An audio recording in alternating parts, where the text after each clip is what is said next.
la calebasse des murmures.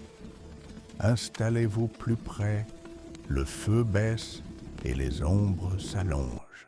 Vous avez été nombreux à écouter le récit de Kémy, mais ce que je vais vous confier ce soir est d'une nature différente. On dit souvent que les objets n'ont pas d'âme. En Afrique, nous savons que c'est faux. Certains objets ne sont pas possédés par l'homme. C'est l'objet qui possède celui qui le détient. Bienvenue sur la voie du vieux sage.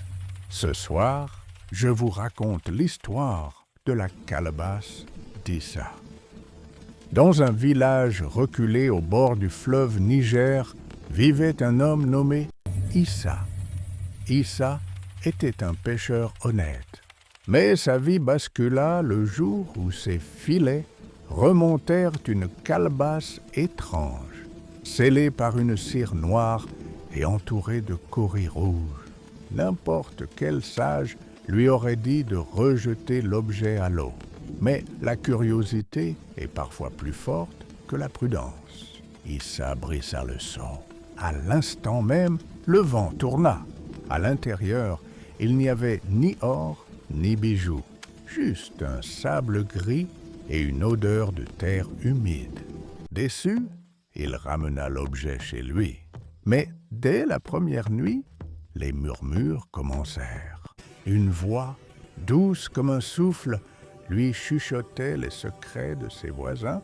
Elle lui disait qui allait tomber malade, qui cachait de l'argent sous son lit, et même quel commerçant trichait sur les prix. Grâce à ces murmures, Issa devint l'homme le plus influent du village. On l'appelait le voyant, mais la calebasse ne donne rien gratuitement. Plus Issa écoutait les secrets des autres, plus il perdait sa propre voix. Un matin, il se réveilla incapable de parler. La calebasse avait bu ses mots. Pour récupérer sa voix, elle lui demanda un sacrifice qu'aucun homme ne devrait jamais consentir. Livrer le secret de sa propre famille. Issa a fini sa vie seul, fuyant les murmures qui ne s'arrêtaient plus, même après avoir jeté la calebasse. Car une fois que vous avez ouvert la porte à certaines entités, elles ne connaissent plus le chemin de la sortie. Et vous? Si vous trouviez un objet capable de vous révéler tous les secrets du monde, auriez-vous la force de le laisser au fond de l'eau?